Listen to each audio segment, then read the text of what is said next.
Crown prince Mohammed বিন সালমান ভাবেননি তাকে আমার পশ্চাৎ দেশে চুমু খেতে হবে। মার্কিন প্রেসিডেন্ট ডোনাল্ড ট্রাম্পের এমন আপত্তিকর মন্তব্য রিয়াদের রাজপ্রাসাদে ক্ষোভের দাবানল জ্বালিয়ে দিয়েছে। ফাটল ধরেছে রিয়াদ ও ওয়াশিংটনের দীর্ঘদিনের বন্ধুত্বে।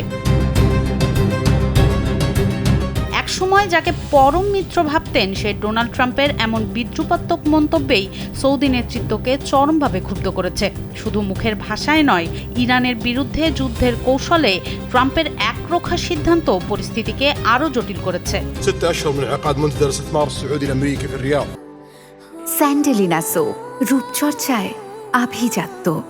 চাথাম হাউসের বিশেষজ্ঞ নীল উইলিয়াম বলেছেন, হোয়াইট হাউসের ওপর সৌদির আস্থা এখন তলানিতে।